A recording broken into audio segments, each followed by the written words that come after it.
Oi pessoal, tudo bem? Sou o Fred Alecrim e muito bem-vindo a mais um episódio do podcast. Obrigado a você que me acompanha aqui nos conteúdos que são postados. Você que manda aí e-mail para o fredalecrim@fredalecrim.com.br sugerindo temas e os seus comentários. Hoje eu estou falando direto de Sinop, a linda Sinop aqui no estado do Mato Grosso. E tem uma novidade, hoje eu tenho mais um convidado, um grande convidado, o grande Raul Candeloro. Se você não conhece, é o cara que criou uma das maiores revistas, melhores revistas de venda do Brasil, a Venda Mais. Então eu fui assinante da Venda Mais, me ajudou muito no início da carreira, eu tinha um foco maior em vendas e eu tô aqui com um cara. E o bacana, a gente está fazendo um evento chamado Desafios do Crescimento aqui com a turma do Sebrae, a turma querida e competente do Sebrae Mato Grosso.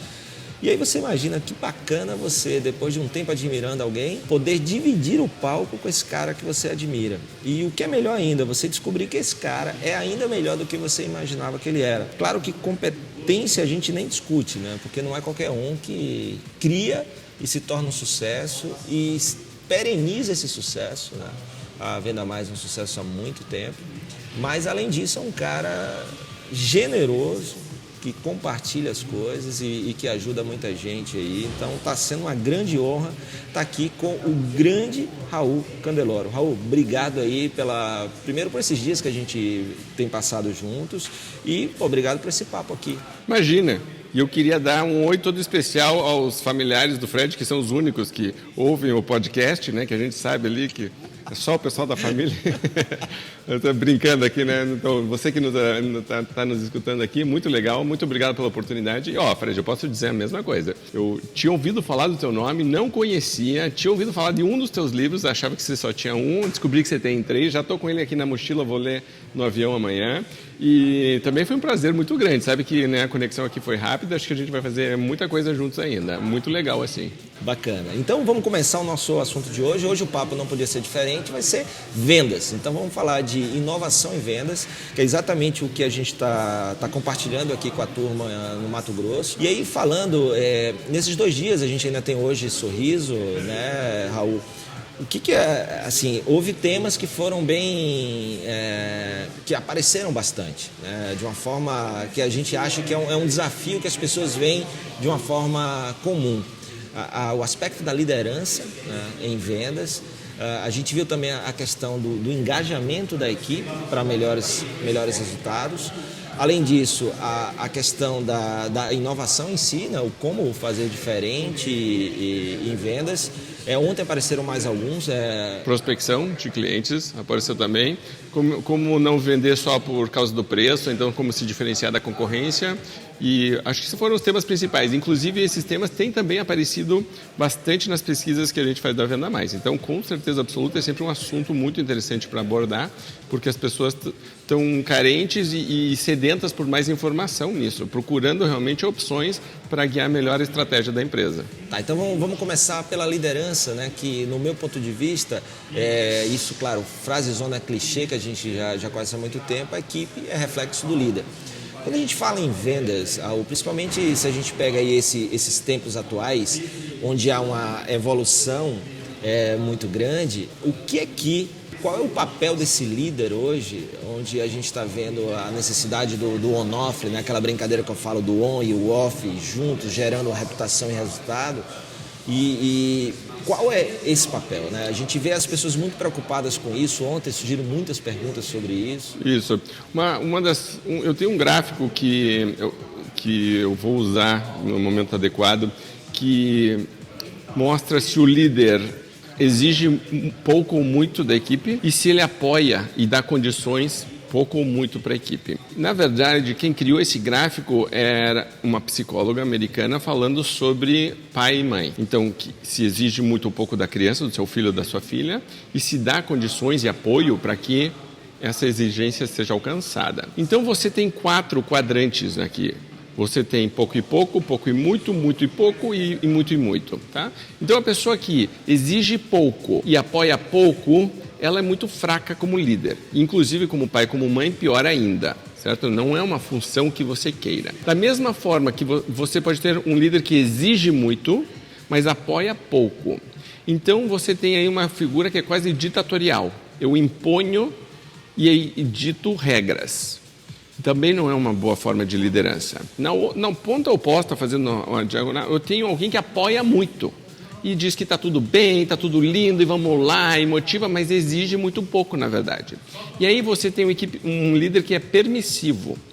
Então, por exemplo, uma equipe que não bate a vendas e tudo bem, os vendedores que reclamam e tudo bem. Então, não é um líder que seja firme. Esse líder, às vezes, está tentando ser popular, que é o pai ou a mãe que não consegue dizer não para a criança porque a criança chora, porque a criança berra e, no fundo, acha que a criança não vai amá-la de volta. E você diz, não, ao contrário, um bom líder, né, um bom pai, uma boa mãe, muitas vezes vai ter que ser um pouquinho mais rígido, um pouquinho de disciplina. É importante praticar isso.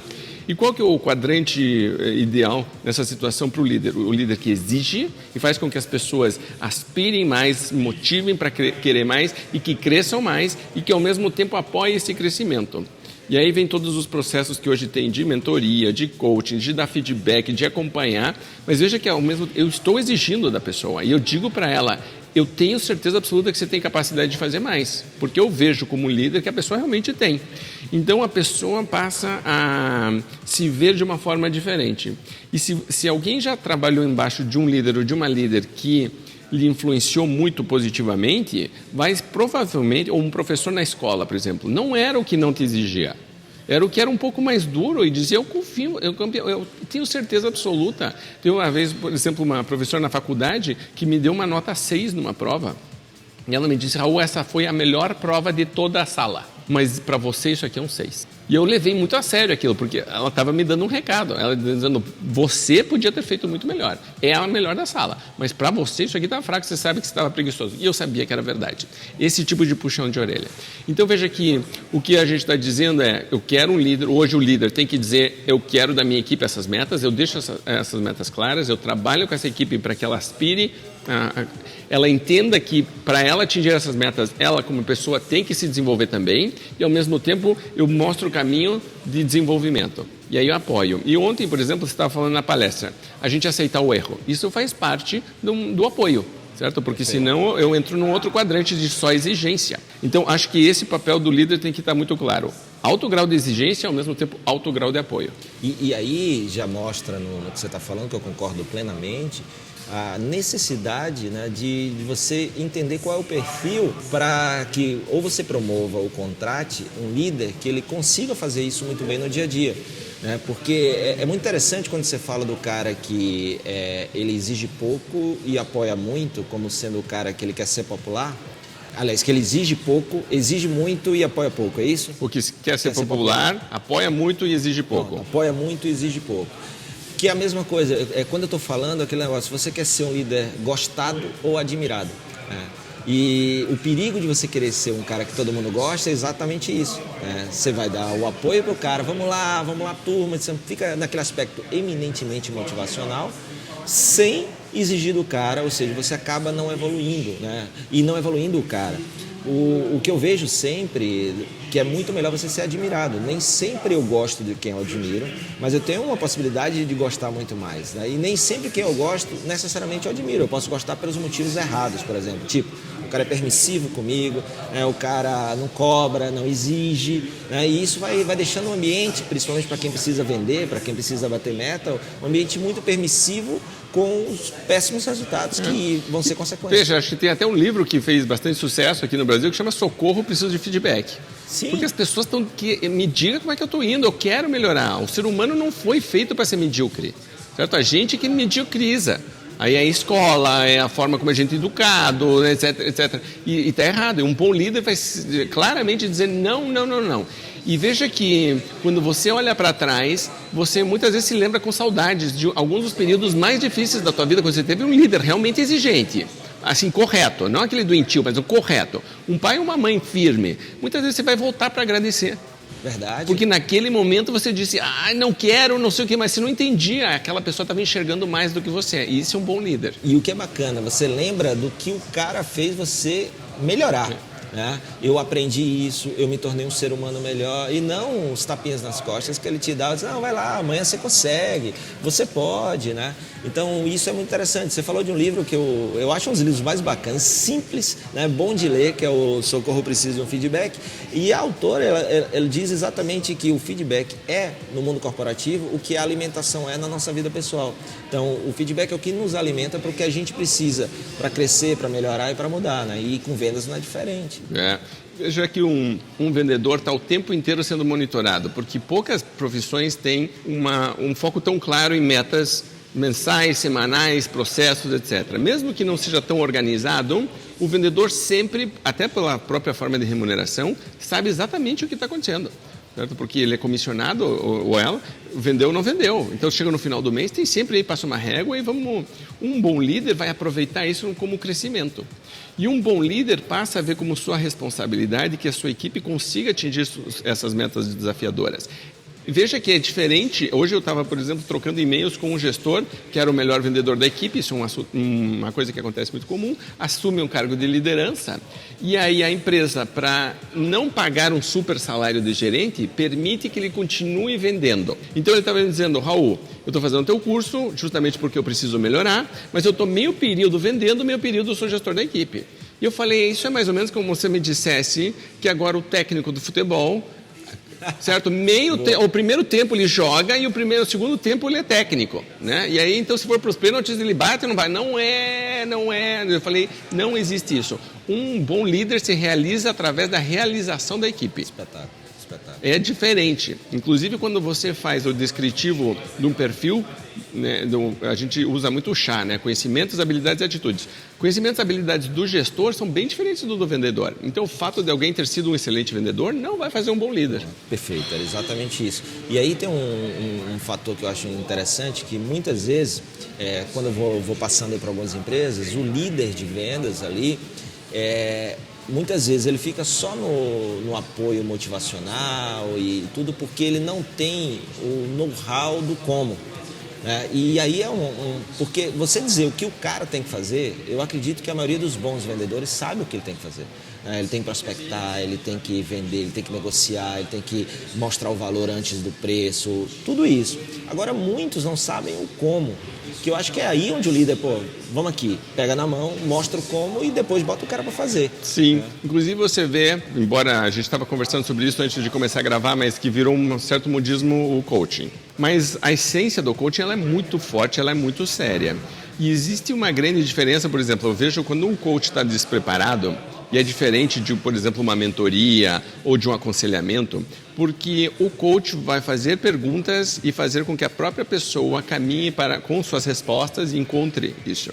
Uma mentoria já é diferente, é uma pessoa com mais experiência que vai poder aconselhar, etc. E um gerente tem que saber navegar muito bem. Em alguns momentos eu acho que o vendedor ou a vendedora tem a resposta e ele precisa extrair esta resposta. E a outra pessoa, em outras situações, a pessoa está perdida, ela não tem a mínima noção do que fazer. E aí não adianta fazer coaching com essa pessoa, certo? Então o líder coach tem que ter muito cuidado ao utilizar, mas veja que se o gestor não entende o processo da venda nos seus detalhes, não é um estrategista, vamos falar assim, porque o dia a dia operacional é fácil.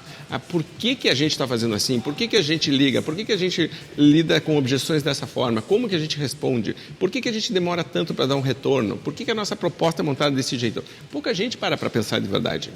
Né? Pouca gente. Então, você vê hoje o pessoal falando de gatilhos mentais, certo? Na febre dos gatilhos mentais, tem que usar os gatilhos mentais. Os gatilhos mentais existem desde sempre existiram, não é novidade nenhuma. Só que as pessoas que estudavam já sabiam. E aí, de repente, virou que agora tem curso sobre isso, e copywriting e tudo. Mas é porque pouca gente realmente estudou. Uma das ferramentas que eu gosto muito se chama Roda das Vendas. E aí eu peço para as pessoas pegarem os principais passos, as principais atividades. A gente na Venda Mais trabalha com 8, mas muitos clientes adaptam. E então tem clientes nossos que têm 5 etapas, por exemplo, que eu particularmente acho que é o mínimo, né? Mais do que isso também se perde. Mas entre 5 e 8 você tem as principais etapas. E aí dentro de cada etapa você vai colocar tarefas. Tá, então na prospecção o que eu tenho? Tenho que ligar, eu tenho que mandar um e-mail, eu tenho que... ok, passei a próxima. Abordagem, eu tenho que entrar em conexão emocional, eu vou dando tarefas. E depois é fácil de eu monitorar se fez ou se não fez. que acontece? Quando o gestor começa a usar uma ferramenta dessa, que é, na verdade, uma adaptação de uma ferramenta de coaching, que as rodas são ferramentas de coaching, primeiro, eu consigo começar a ver quem na minha equipe está fazendo e quem não está fazendo. Segundo, eu consigo, porque eu tenho os resultados dos vendedores, eu sei quem está fazendo e quem está tendo resultado. Aí eu vou dizer, espera aí, vem cá. Como é que você está fazendo isso aqui? Aí começa a ter uma coisa que eu gosto muito, que é a troca de melhores práticas. Então já não é mais o gestor dizendo para o vendedor ou a vendedora que precisa melhorar seus resultados, faça isso porque eu acho que é isso. Não é isso. Tenho 3 pessoas na minha equipe de vendas que estão consistentemente batendo as metas e todas elas fazem esta etapa desta forma. Eu começo a treinar isso, certo? E veja que quando você começa a fazer isso, o nível médio da equipe começa a aumentar muito. Mas eu paro de depender como gestor da genialidade ou brilhantismo da minha equipe. Se eu fico o tempo inteiro precisando de super-heróis para resolver os meus problemas, eu vou ter sempre... Está complicado. Para começar, eu tenho que ser um mega super-herói para gerir tudo. O professor Xavier lá do X-Men, ele é mega power. Mas se você não é mega power, como é que você vai tratar o Wolverine ou não sei o que tratar? Os caras não vêm trabalhar para você, né? Certo? Você também. Então já cria um complicador. Mas se eu tenho uma certa metodologia, um processo que eu, simplesmente porque eu prestei atenção em detalhes, disse, pessoal, o negócio é o seguinte, se a gente for fazer, eu espero que vocês façam assim, fala desse jeito, nessa hora você responde desse jeito, e vai encaminhando, fica mais fácil. Interessante, porque eu até gravei um vídeo já há um tempinho, dentro de um conceito de um varejo bem-sucedido, que o básico para mim é GPS, gente, processos e sistemas. Eu fiz a seguinte pergunta no vídeo, provocando, por que sempre a culpa recai sobre gente, sobre as pessoas? Que muitas vezes um processo bem feito, um processo melhorado, um processo simplificado, ele melhora a pessoa. Porque muitas vezes o processo faz um cara que não é um Wolverine ou não é um super-herói, ele atuar na sua capacidade máxima, no seu potencial máximo. Mas quando você tem um cara que não é esse super-herói e o processo não ajuda, aí ele vai ser péssimo. Aí é pior. Porque você está colocando uma responsabilidade imensa numa pessoa e é injusto, tá? Cobrar, isso. É injusto cobrar dessa pessoa, ela não está preparada para isso e é uma terceirização de responsabilidade que não deveria estar sendo feita. Tem um livro que se chama O Mito do Empreendedor, que ele conta sobre um hotel que lembra das pessoas e faz uma série de coisas. E uma vez eu estava vendo lá no Small Giants uma palestra de um cara que começou e depois desenvolveu sua própria metodologia, onde eles tinham um checklist para as mulheres da limpeza no hotel. Então, o que é um quarto bem arrumado? Um quarto bem arrumado, então, e estava tudo lá. O banheiro tem que estar assim, as toalhas tem que estar assim, o sabonete, a cama, o travesseiro, ou se o ar-condicionado está ligado ou não está, a geladeira, tudo. Que é interessante, isso parece com a ferramenta que você usa, o dia perfeito, né? Então, isso. O que seria o quarto perfeito? Exatamente, seria, né? E é isso, eu adoro esse. Então, o que é o quarto perfeito? Veja que, então, esse cara estava dizendo, no começo eu achei que as nossas camareiras iam se revoltar. E ela disse, tem um certo perfil que não gosta mesmo, mas é o perfil que geralmente dava problema, porque a gente tinha que ficar cobrando. Aí eu tinha uma supervisora só para ver se a camareira arrumou direito. Eu falei, não, tá errado. E você sabe uma coisa, Raul, que eu acho interessante, né? Essa questão de liderança, a gente já vai pular para o segundo tema, que é o engajamento, e as coisas que a gente já está falando já tem a ver, né? A postura do líder, se ele apoia, se ele exige, isso vai ajudar no engajamento.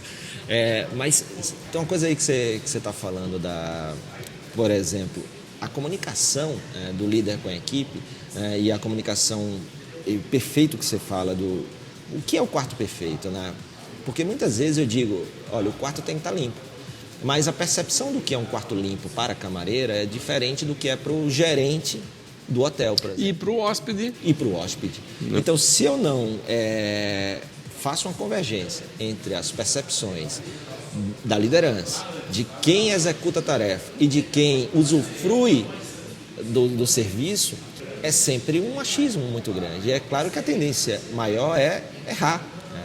Eu participei de um workshop no The Ritz-Carlton, que é uma puta referência nisso daí, e é interessante porque o gerente lá deles, que é o gerente de hotel que deu o treinamento, ele falou o seguinte, eu preciso que a equipe entenda a comunicação, a gente trabalha muito a comunicação para não haver problemas, porque se há um problema e a pessoa não resolve e vai subindo hierarquicamente e chega até mim, é muito caro. Então eles têm inclusive quanto custa especificada em dólar o quanto vai custando para a empresa o problema ter surgido e o problema não ter sido resolvido na ponta, né?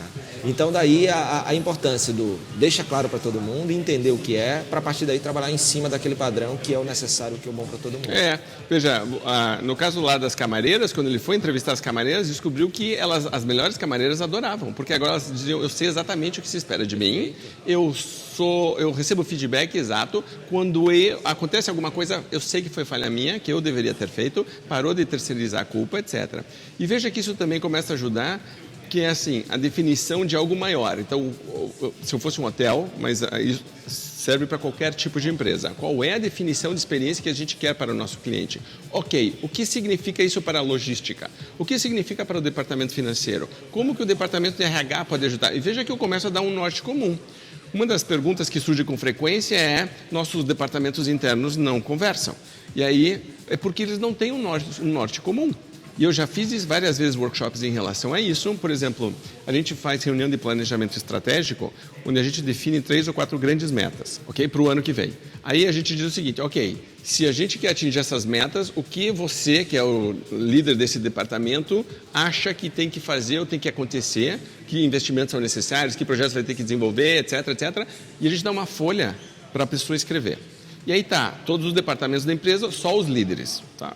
Todos sentados numa mesa. Aí a gente dá uns 15 minutos ali, todo mundo anota. Aí a gente diz, ok, terminou o tempo, passe a folha para a pessoa ao seu lado.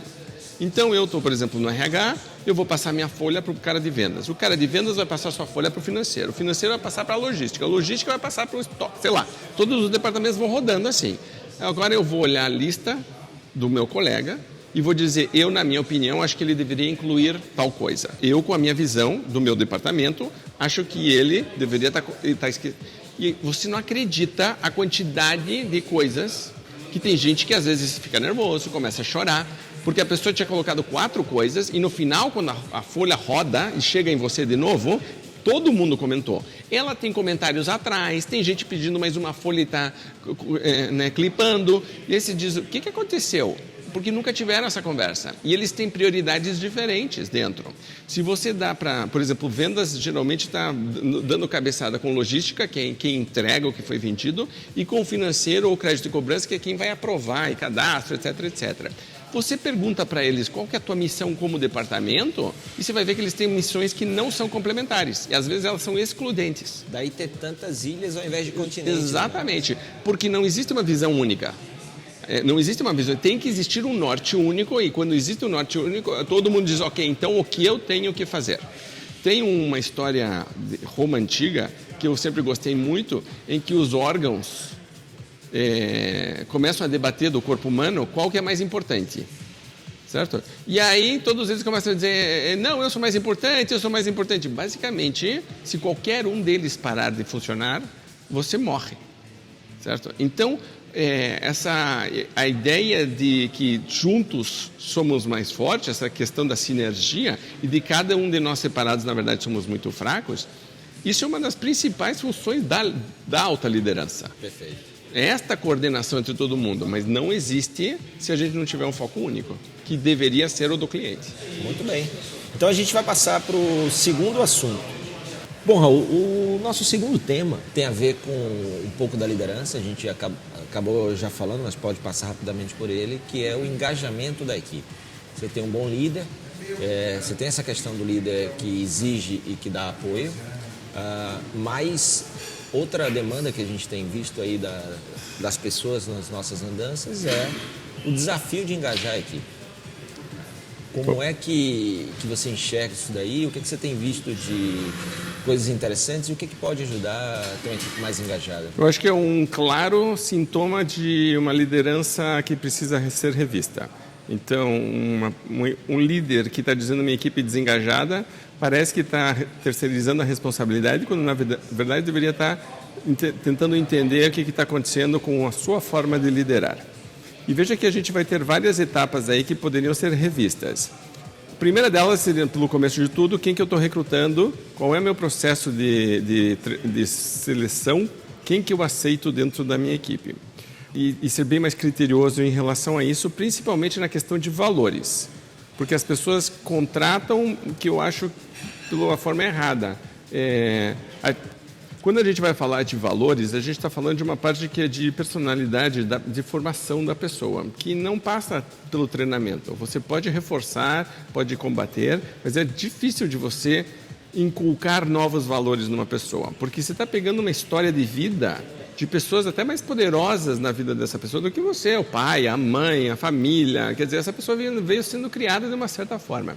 E o que acontece não é que às vezes que o valor está certo ou errado, é que se ele é compatível ou não compatível com os teus e com o que você acredita, a missão da empresa e tudo. Perfeito. Então, essa revisão tem que ter. E veja, quando você pega um processo de recrutamento e seleção normal, raramente se aborda esse assunto. E tem que abordar, tem que falar. Então, por exemplo, eu gosto de perguntar para os candidatos, me conte um dilema ético que você teve. É um dos nossos valores. Então, me fale de um momento que você passou por uma dificuldade, a criatividade se tirou dessa dificuldade. Me fale de um momento em que você pensou em desistir e não desistiu, e que você teve que ser persistente. Me fale como você lida quando uma pessoa é rude com você. O que acontece quando você está com pressa, certo? Então, você vai perguntar de coisas que não são tão diretamente ligadas à função específica de vender, por exemplo, mas que são totalmente ligadas à função depois de relacionamento dentro da empresa, com o superior, e se eu tenho um grupo com o qual eu quero conviver. Então, o recrutamento e seleção, acho que tem que revisar e tem que se aprofundar nisso. Segunda coisa é treinamento. Treinamento está há milhões de anos comprovado que tem um retorno absurdamente alto em termos de engajamento. Porque, como líder, basicamente você está dizendo, eu comprometo uma parte do meu tempo, da minha energia e do dinheiro que a gente tem para desenvolver estas pessoas. Essa pessoa está vendo que isso está acontecendo. Principalmente se o líder souber reforçar e comunicar isso e o treinamento realmente fizer as pessoas melhorarem. Mas quando eu, como líder, dou para a minha equipe essa demonstração de apreço, vamos dizer assim, valorizo esta minha equipe via treinamento, existem outras formas, mas o treinamento específico agora é o que a gente está falando, de forma consistente e planejada, você vai aumentar o engajamento. Então, por exemplo, uma das coisas que eu acho que todo empresário deveria acompanhar é o meu passivo trabalhista. Então, se eu fechar a empresa amanhã, eu vou ter vários custos, um deles é meu passivo trabalhista. As pessoas não... Esse passivo está escondido, secreto, não existe. Você pega um demonstrativo de resultados, relatório de balancete, não aparece em lugar nenhum. Está errado. Peça para o contador, você vai ver que ele vai te dar um número, e muitas vezes bem grande, assustador. Quando eu invisto em treinamento, eu estou ao mesmo tempo trabalhando este passivo, porque eu vou ter muito menos rotatividade, eu vou ter menos problemas. As pessoas, quando saírem, saem por motivos diferentes, então o relacionamento é completamente diferente, então o meu custo cai. E, além disso, obviamente, melhora o resultado das pessoas, né? Então, treinamento claramente é. Terceira coisa que eu falaria de engajamento é a remuneração. Para uma pessoa que ganha pouco, certo? Todo mundo fala da pirâmide de Maslow, por exemplo. Então, a favor ou contra as críticas, é um exemplo muito fácil de citar. Se eu ganho R$1.000 ou R$1.500, que é basicamente o que uma pessoa de uma função mais baixa ganha, qualquer 50 ou 100 reais vai fazer uma grande diferença na vida dessa pessoa. E o meu grande desafio para os líderes é: eu gostaria de te ver vivendo com o salário que você paga para a tua equipe. É difícil, é difícil. A pessoa pega ônibus 2 horas, aí depois volta, não tem dinheiro para comer, dinheiro no final de semana.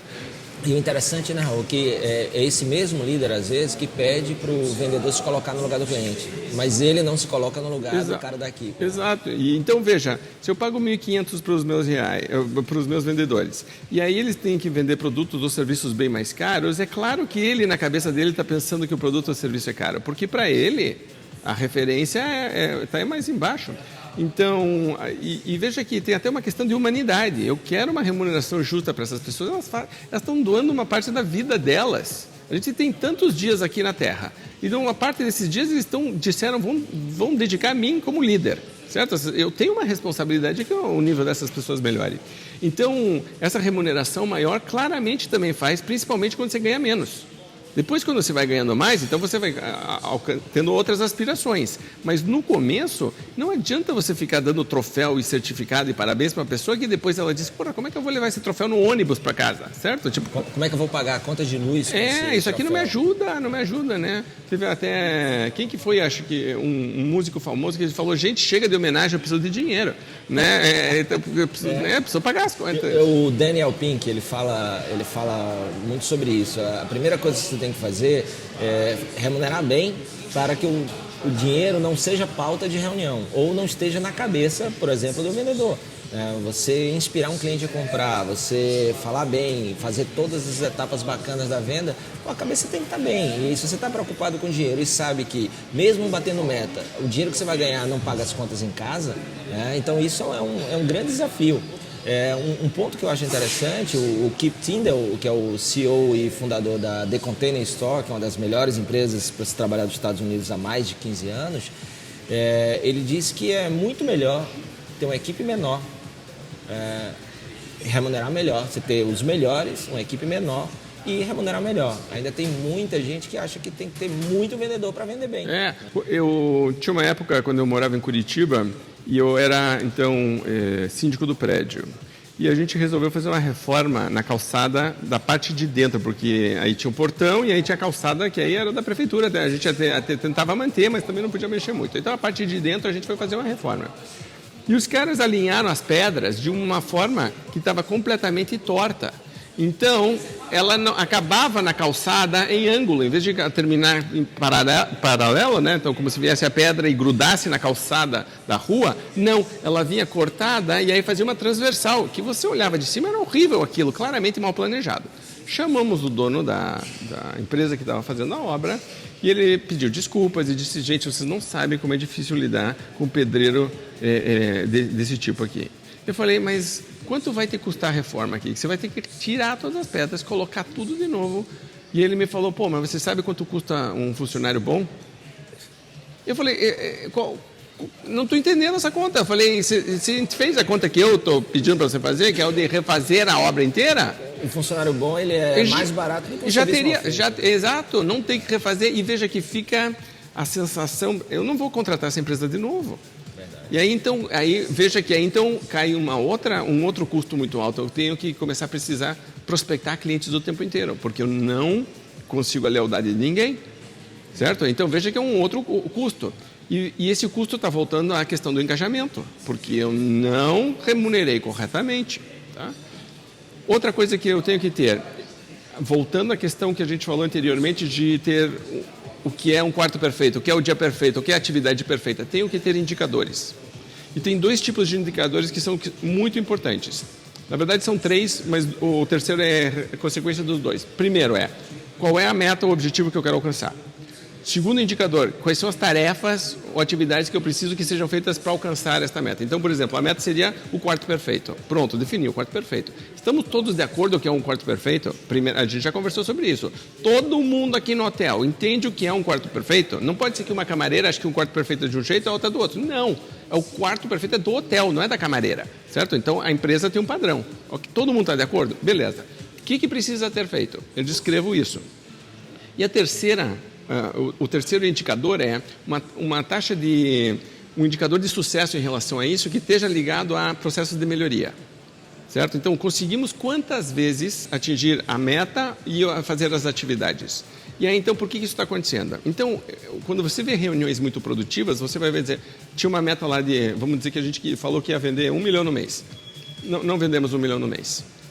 Tem dois tipos de discussão. Uma que é inútil, de dizer, pô, é o mercado, os concorrentes e não sei o que, a outra é dizer, espera aí, o que foi que a gente fez que não deu certo, o que foi que a gente fez que deu certo, o que a gente não está fazendo que poderia fazer, o que a gente está fazendo que não está dando certo, precisa parar de fazer e revisar.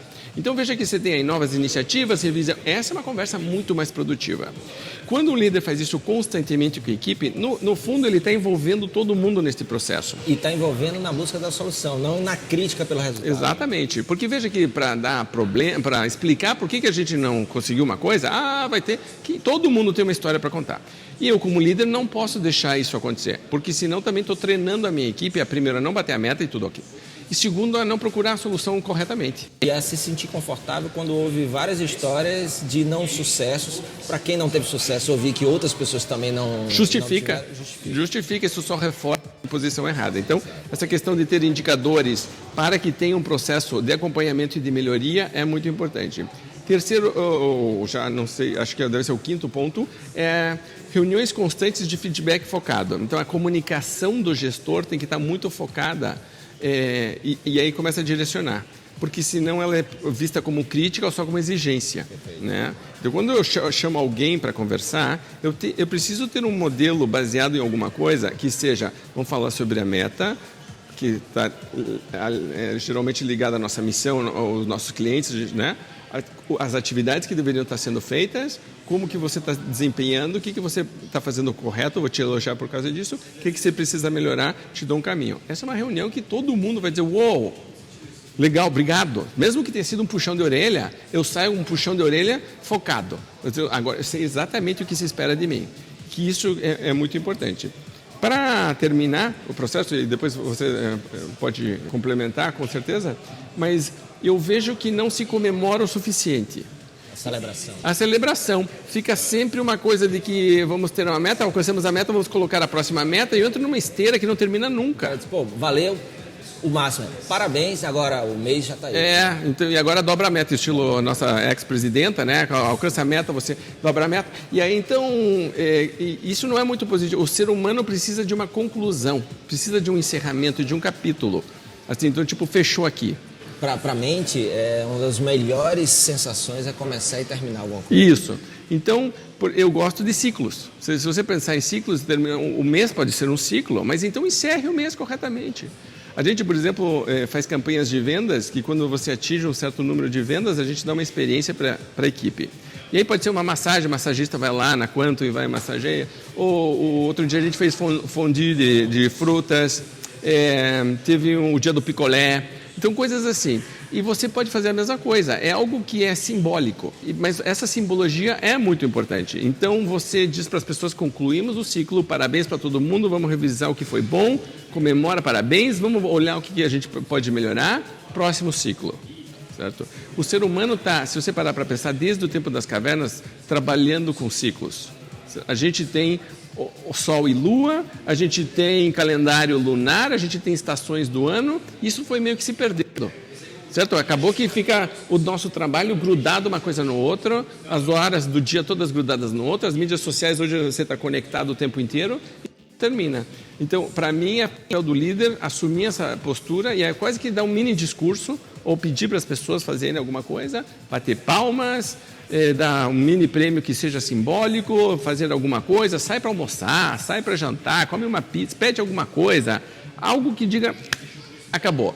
E parabéns quando é bom resultado, champanhe, e se não tiver nada, não comemora, mas encerra esse ciclo e diz, gente, foi muito ruim, o que nós podemos fazer para melhorar? Vamos encarar esse novo desafio? Okay, pá. E aí você vai assim, em ondas. Acho que se você fizer tudo isso, o engajamento dispara e você fica um líder muito forte. Bacana, eu só vou incluir 2 pontos, que é a questão de você, como líder, né? Isso a gente conversou ontem, você falou ontem na palestra, não desmotivar a equipe com suas atitudes, seus comportamentos. A gente falou muito a questão de que não é papel do líder ser o cara oba-oba motivacional, mas é de não desmotivar a equipe que vem motivada, porque um grande papel do líder é ajudar o cara da equipe a conectar a causa e o propósito dele com o negócio. O porquê que eu estou aqui, o porquê que eu tenho que trabalhar e o porquê que eu preciso correr atrás das metas. Esse porquê faz a conexão que dá o significado aí trabalhar todos os dias. Isso. Então isso ajuda muito no engajamento. Raul, vamos partir aí para o nosso... Espera, tem mais um que você estava falando e eu estava me lembrando de uma coisa que eu acho que eu incluiria. Tirar ervas daninhas rapidamente. Que às vezes os líderes não tiram pessoas que sabem que deveriam tirar e que estão contaminando o ambiente, estão desalinhadas, e aí a questão é de valores mesmo. Vejo, por exemplo, na área de vendas, é muito comum um supervendedor ou uma supervendedora ter uma personalidade extremamente complicada e não mandarem embora porque essa pessoa representa uma boa parcela do faturamento. E tem medo de desestabilizar, às vezes, até a própria empresa. De que o vendedor vai levar todos os clientes e vai cair o faturamento. E, invariavelmente, você tira esse vendedor ou vendedora, florescem 2 ou 3 que estavam sendo amassados por essa pessoa, o faturamento aumenta, o nível de energia melhora, todo mundo fica mais feliz porque essa pessoa era tóxica, certo? Então, e o líder tem medo.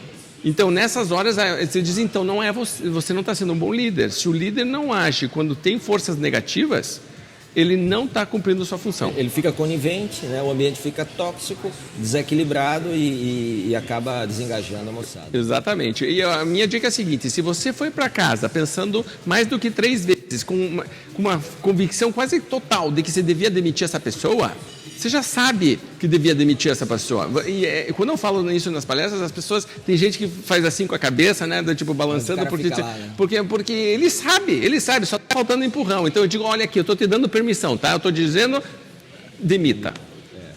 Bom, indo para o próximo assunto, Raul, outra coisa que também apareceu muito aí nesses nossos dias de palestra foi a questão da diferenciação do produto junto com o preço, né, do produto. E quais são suas ideias em relação a isso? Como é que o vendedor pode conseguir diferenciar o produto para o cliente e colocar o preço não como um aspecto mais decisivo na decisão de compra do cliente? Aí tem vários elementos que eu acho importante a gente pontuar para a conversa ficar mais clara. A primeira coisa é que eu tenho que entender que alguns clientes vão valorizar preço. E não adianta ficar lutando contra isso, isso é um perfil de cliente. O que eu não posso achar que isso é a maioria dos meus clientes, porque não é. Tem o cara que só vai na promoção, por exemplo. Só vai na promoção, é o que a gente chama de cliente predador. Ele não é leal a ninguém, a não ser a proposta de valor, ou de custo, na verdade. Então, essa pessoa está permanentemente caçando oportunidades e ela é muito leal à oportunidade. Não a marca. Não a marca, não a relacionamento, não a pessoa, etc. Então, só venha falar comigo quando tiver o preço ou o custo mais baixo. Isso vai sempre existir. Você tentar se entortar todo para tentar agradar essas pessoas é muito complicado. Pode ser que em alguns momentos vale a pena, porque tem algum volume muito grande, é uma marca de uma empresa famosa que depois te abre outras portas. Pode ser que, mas geralmente você está entrando no mar vermelho de sangue aí, não é posicionamento. Algumas marcas que a gente trabalha vão ter essas empresas como concorrentes. Nossos clientes são todos proposta de valor alto, valor agregado, diferenciação, etc. A gente é muito defensor nisso. Eu acho, inclusive, que o mundo fica melhor com isso. Toda essa corrida para baixo, de tentar, e aí começa a cortar atalhos. Às vezes os caras não pagam tributos que deveriam pagar, sonegam, a qualidade inferior, o atendimento é ruim, não investem em capacitação da equipe, porque isso é visto como custo. E imagem é oxigênio, né? Pois é, e fica um ambiente muito ruim, mas entendo que é um posicionamento muito forte, às vezes. Mas então tem que entender que uma parcela de clientes valoriza, os outros não. A segunda coisa é, eu posso diferenciar outras coisas além do produto. Então, quando você pergunta para os vendedores por que um cliente foi embora da empresa, muitas vezes os vendedores vão colocar uma lista de coisas que envolvem questões financeiras, porque o cliente usou isso como ferramenta de argumentação, alguma coisa. Mas se você pergunta para os clientes, eu já perdi a conta da quantidade de pesquisas que eu já vi em relação a isso, certo? Os clientes nunca colocam o preço em primeiro lugar. Não era isso, eu fui embora porque não me atenderam, porque me entregaram errado, porque me prometeram uma coisa e não cumpriram, porque uma série de questões que não é financeira. Então o vendedor tem que abrir um pouco a cabeça, entender que essas questões todas são diferenciais. E os clientes estão claramente me dizendo isso. Então, quando a gente trabalha, por exemplo, irritadores, e pergunta para os clientes o que mais te irrita na hora de fazer compras com empresas desse segmento, e os clientes começam a dizer 18 coisas, você diz, opa, isso aqui são claramente diferenciais. Outra coisa que eu vejo é, quando eu faço pesquisa de satisfação de pós-venda, sempre vem sugestões. Mas isso não é tratado seriamente dentro da empresa. Então, quando eu recebo dos meus clientes demandas por causa de alguma coisa que eu poderia ter colocado, eu considero isso um processo de inovação e de diferenciação, porque os meus concorrentes não têm um processo de melhoria contínua. Eu poderia ter. Se eu tivesse um comitê que analisasse uma vez por mês todas as sugestões de clientes e dissesse, ok, vamos implantar uma ou duas que fazem lógica, porque obviamente nem todas vão fazer, mas algumas fazem, veja que chega no final do ano, eu tenho 20 ideias novas implantadas. É difícil o concorrente me copiar nessa velocidade, principalmente porque eles não sabem por que nós estamos fazendo isso aqui. Eles só estão vendo o resultado externo, que é a ação que é vista, mas o processo interno de colocar isso em prática é muito difícil de você fazer. Então, usar o que os clientes dizem. Outras coisas que eu vejo como opção. Quando eu paro para pensar nos meus clientes, eu fico pensando, eles na verdade deveriam estar me pedindo outras coisas, eles não estão me pedindo hoje, então eu não tenho nenhuma oferta em relação a isso, até porque é difícil você já lidar com a demanda natural. Imagine ainda você ficar criando coisa nova que os clientes nem pediram, até porque você está se arriscando. Mas quando o Steve Jobs vem com um iPad ou com um iPhone, nunca ninguém tinha pedido isso. Nunca ninguém falou, quer saber uma coisa? Está vendo esse telefone aqui? Eu quero que coloque uma câmera.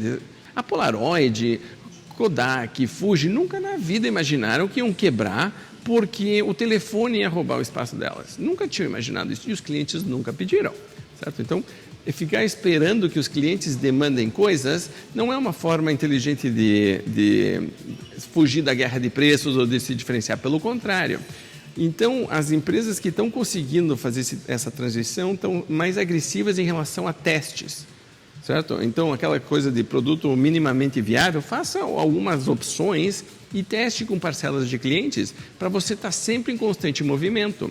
Se eu pego meu faturamento dos últimos 5 anos e 90% ou 80% dele representa os mesmos produtos ou serviços que eu sempre vendi, eu sei que eu estou começando a entrar num deserto, certo? É uma área muito complicada de estar. Então, um dos indicadores que eu gosto de inovação é quanto do nosso faturamento está vindo de novos produtos ou serviços. Então, a 3M, que é uma empresa super inovadora, e eles têm um indicador que se eu não me engano, acho que de 10% a 15% do faturamento deles tem que vir de produtos lançados nos últimos 2 anos. O que coloca uma pressão constante. E veja que interessante que não é só ter ideias, eu estou exigindo um resultado muito claro, 10% a 15% do meu faturamento tem que vir de um produto, ele tem que ser um sucesso, tem que ser validado pelos clientes, tem tudo E veja que quando você está fazendo isso, muitas vezes está lançando coisas que ninguém tem. Como é que vai te comparar em preço com algo que ninguém tem? E aí é interessante, né? Porque o primeiro passo para você fugir da guerra de preço, você é buscar diferenciação. E a diferenciação, ela vem quando você sobe a régua, né? Isso aí que você está falando, eu vou subir a régua da inovação, para que você fuja do comparável e vá para um incomparável, porque o cliente, ele normalmente tende a ir para o preço quando o teu produto ou serviço você faz de um jeito tão padrão no mercado que ele é facilmente comparável. Então, se você vai oferecer, por exemplo, um suco laranja, eu posso comparar esse suco laranja com qualquer outro suco laranja. Agora, se você coloca alguma coisa de diferente no suco laranja e que só você tem, ou você faz de um jeito que ninguém faz, ou melhorou o que alguém já faz, então o cliente vai dizer assim, bom, esse aqui está cobrando mais, mas não é igual a esse. Então aí ele vai entrar no vale ou não vale pagar mais, mas ele não está comparando um produto pelo outro. Está vendo claramente que está com X com Y. Exatamente. E veja que um cliente inteligente vai dizer vocês são iguais, mesmo não sendo. Ele sabe que não são, mas ele quer comprar o melhor pagando menos. Isso. E aí vem uma questão de treinar a equipe de vendas a entender que quando eu tenho uma proposta diferenciada, eu vou ouvir com muita frequência, você está caro. Tem opções mais baratas no mercado, porque tem mesmo, é para ter, mas não é função do vendedor ficar negociando desconto nessa hora. É função do vendedor valorizar o valor. Perfeito, que aquilo que a gente estava conversando, no nosso papo aí no voo de Cuiabá aqui até Sinop, que era para eu estar dormindo? Que era para você estar dormindo, eu não deixei você dormir, que é exatamente a questão da pressa que o vendedor tem muitas vezes em dizer o preço antes de se certificar se o cliente entendeu o valor. Então, saber o que o cliente valoriza, fazer esse cheque de valores para a partir daí, bom, ele entendeu o valor, aí você pode falar de preço, mas há uma pressa muito grande em 2 pontos. Aquilo que eu falei de você dizer o preço e aquilo que você falou de já dar o desconto imediato. Então, eu já estou desvalorizando o meu produto, porque quando eu já vou para o preço, a única questão que vai estar na cabeça do cliente é o preço. E quando eu já dou o desconto, eu digo, opa, se ele já deu um desconto tão fácil, eu vou agora tirar o máximo que eu puder. Exatamente. E o cliente foca, porque veja que aqui você está direcionando o foco do cliente. E aí você vai jogar para os diferenciais e para o valor ou para o preço. Basicamente você tem esses 2 focos. Tem um estudo que saiu agora no começo do ano, recente, sobre 1 milhão de ligações avaliadas, analisadas, de vendas consultivas B2B. Tá? Então, business to business. E aí, as ligações geralmente têm quase 1 hora de duração, que mostra que uma venda consultiva bem feita ela é mais longa. Então, Outra coisa que eu vejo comum é aquela história dos indicadores. Eu começo a demandar muitos contatos e muitas visitas dos meus vendedores, ao mesmo tempo que eu estou exigindo uma venda consultiva. Não fecham as contas. E ainda boto, por exemplo, em alguns casos de atendimento ao telefone, um TMA, né? Então você tem um tempo médio de atendimento. Exato. E você ainda exige e bota como meta que o cara seja rápido, Exato. porque a venda é consultiva. E depois, então está incompatível aí, né? Isso não são excludentes essas duas coisas. Mas aí, esse estudo mostrava que os vendedores de alta performance e que vendiam 258%, acho que é o número, a mais do que o pessoal de baixa performance, o preço ia aparecer no 45º ao 50º minuto, então do minuto 45 ao 50, de uma ligação de 60 minutos, tá? O pessoal de baixa performance falava do preço nos primeiros 10 minutos. E aí a taxa de fechamento é muito baixa. E quando fecha, o valor é muito mais baixo na média. Então, eles não só fecham menos vendas, quando fecham a venda, ainda por um valor mais baixo. É duplamente perverso você falar antecipadamente sem mostrar o valor. Só que o vendedor está muito ansioso, ele está muito pressionado e ele acha que falar sobre isso já vai acelerar o processo. E ainda diz, não, mas o cara já chegou perguntando o preço. E aí você diz, ok, vamos falar do preço, mas primeiro eu preciso de fazer duas perguntas. Você mesmo tem o caso lá da Patrícia. Da Patrícia, café, né? Então, exatamente. Então, na palestra você fala sobre isso. Isso é claramente uma venda consultiva. E, de novo, eu estou assumindo o controle da conversa e eu estou direcionando o foco do meu cliente. Não é ele que direciona o meu. Porque se ele está me puxando para dar desconto, ele está direcionando o meu foco. Bacana. Raul, para a gente encerrar esse papo aí, massa, por mim, ficava aqui a tarde toda conversando. Eu gosto de dizer que movimento gera movimento, né? Esse é um mantra que eu trago comigo. Se você quer que algo bom aconteça, você precisa se movimentar. Claro que não é qualquer movimento. Do mesmo que você estava falando agora da diferenciação, não é ideia, é uma ideia viável e que traga resultado. Um dos movimentos que eu vejo muitas vezes que falta em alguns vendedores é o da prospecção, que é outra coisa que se perguntou muito aí nesses dias de palestra. Eu sempre ouço dizer que o vendedor gosta de vender, não gosta de prospectar. Então eu tenho duas perguntas para a gente encerrar nosso papo. Primeiro, prospecção é papel de vendedor? O vendedor tem que prospectar? Porque eu tenho visto algumas empresas que estão criando equipes de prospecção e depois passam direto para o cliente. O Aaron Ross fala sobre isso. Receita previsível é justamente separe e prospecção. O que você acha sobre isso? Esse é o primeiro ponto. E o segundo é uma dica final de como prospectar. Tá. Se você pegar perfil de pessoas, voltando para o chá, por exemplo, e você separar as tarefas e os passos da venda, prospecção, abordagem, levantamento de necessidades, a proposta de valor, negociação, fechamento, o perfil da pessoa que faz bem esta primeira parte, que é da prospecção e da abordagem, é diferente da pessoa que vai fazer um bom levantamento de necessidades e de uma proposta de valor. Então, o Aaron Ross, que hoje é o grande defensor dessa ideia, e que ele defende isso porque você consegue separar claramente e você consegue recrutar e treinar melhor pessoas. Porque eu sei exatamente o que eu quero dessa equipe, eu sei exatamente o que eu quero da outra equipe, uma só vai prospectar e vai ligar, e quando eu detectar uma oportunidade, vai passar a bola. Certo? E a bola vai para uma venda consultiva. Veja que se eu preciso de alguém que faça tudo isso aqui, eu estou pedindo muito de uma pessoa, voltamos àquela questão do super-herói, e para alguns tipos de perfil de personalidade, por exemplo, se eu sou mais introvertido, a prospecção vai ter um custo altíssimo para mim, energético, psíquico. De eu ter que ligar e falar com uma pessoa desconhecida que provavelmente não quer falar comigo, que eu estou, certo, interrompendo a vida dela, mesmo que com uma causa nobre, eu sei que eu posso ajudá-la, mas ainda estou muito desconfortável. Para outras pessoas isso vai ser a coisa mais normal do mundo. O que não vai ser a coisa mais normal do mundo vai ser começar a fazer perguntas e falar do produto e negociar, não sei o que. A pessoa não quer, ela quer fazer a próxima ligação. Certo? Ela vai dizer, pô, eu já detectei a oportunidade, alguém me pague por isso, por favor. Certo? Então, claramente você pode... E de verdade, se você parar para olhar, onde que o vendedor ou a vendedora agrega realmente valor, não é na prospecção.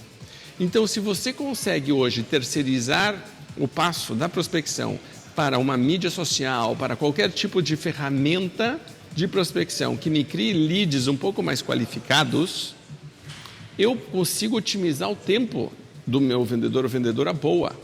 Porque quando eu estou...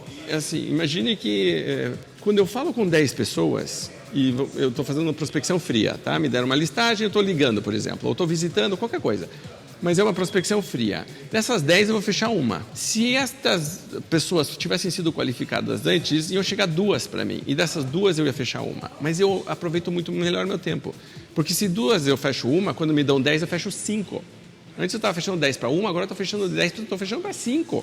É completamente diferente. Qualificado. Né? Com muito mais. Então, uma das coisas que eu tenho dito é, se você conseguir isolar a etapa da prospecção, e aí você tem que ter uma visão mais estratégica, de processo mesmo. Eu elimino este passo aqui do dia a dia do vendedor, terceirizo de alguma forma, que pode ser um núcleo, uma célula própria, pode ser uma agência que trabalha para mim, pode ser uma house interna com gente que trabalha mídias diferentes. Aquele amigo meu que eu falei para você, o João Carlos, ele tem ajudado algumas concessionárias no Brasil com um robozinho no WhatsApp que faz, através de scripts, esse primeiro contato. E você viu como você agora, acho que os números que você deu é que 2 pessoas usando esses robôs de WhatsApp vendem igual a 8 pessoas numa loja, no showroom. Então você vê claramente como potencializa. São a média de 32 motos mês na primeira concessionária que ele fez como piloto. Pois é, então veja, eu tenho um amigo mais conhecido que fazia parte do meu grupo de mentoria. Ele chegou a ter mais de 100 corretores de imóveis, acho que hoje ele tem 8 ou 10, porque ele viu que a maior parte do tempo dos corretores estava gasto em prospecção. E que era muito ineficiente. Ele disse, espera aí, eu tiro isso, hoje ele pegou os 10 melhores e ele fatura muito mais do que antes, com custos muito menores, todo mundo mais feliz.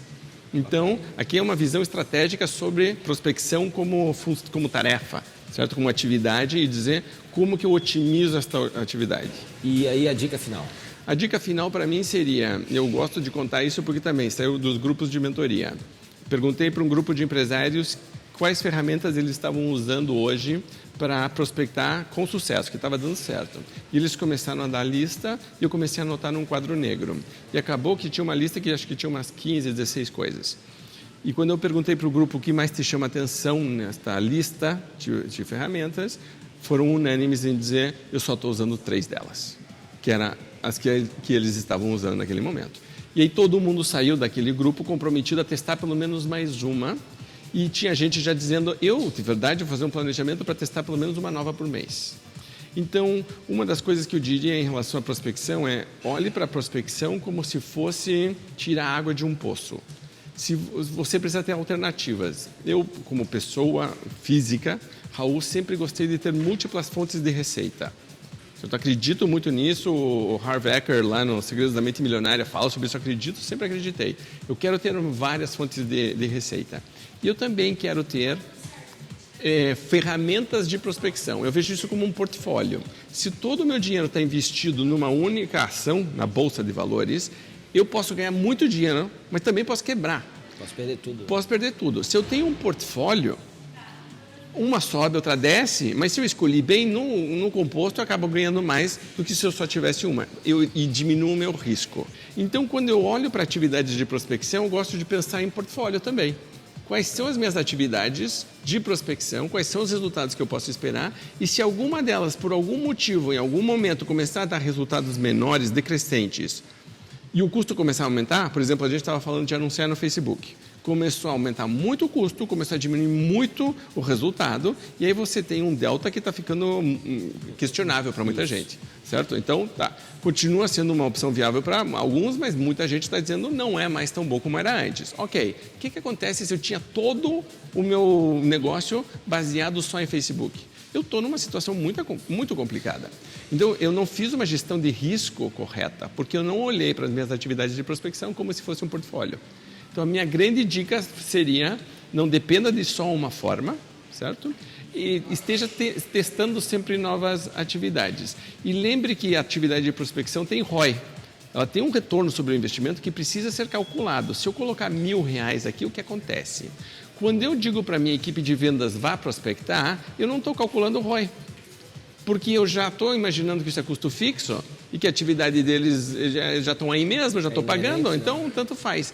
Mas se eu parar para pensar que eu podia ter metade da minha equipe vendendo o dobro se eu estivesse trabalhando corretamente a essa etapa, eu digo, espera isso aí tem um custo altíssimo. Perfeito. Então, e veja que não é só financeiro, é energético também. Porque a minha equipe, quando ela está trabalhando exatamente na sua zona de alta performance, de competência, é uma equipe extremamente engajada, bem remunerada, porque ela está na... Ou seja, usa os 3 principais recursos da gente, tempo, dinheiro e energia. Exatamente, foca.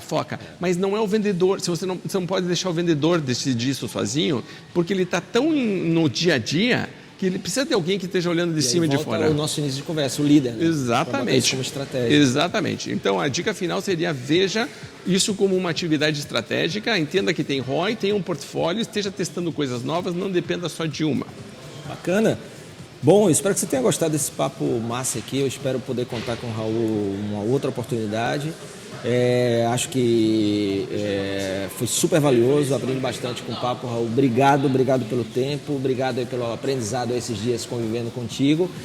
Mais sucesso aí para você, para Venda Mais, e a gente com certeza vai continuar aí juntos trilhando esse caminho aí para ajudar o Brasil a vender mais e melhor. Exatamente. Posso fazer o merchan no final? Claro. Ótimo. Então, para quem quiser saber mais sobre o nosso trabalho, o site é www.vendamais.com.br. Vai estar aí no descritivo do podcast, você pode procurar, vai estar o link, você já clica, já vai direto para lá. Legal, e parabéns campeão por você estar ouvindo aqui a gente, investindo em você mesmo, é uma conversa muito legal, e se algum dia a gente se encontrar, venha dar um abraço, venha apertar a mão e dizer, pô, te escutei no Fredcast.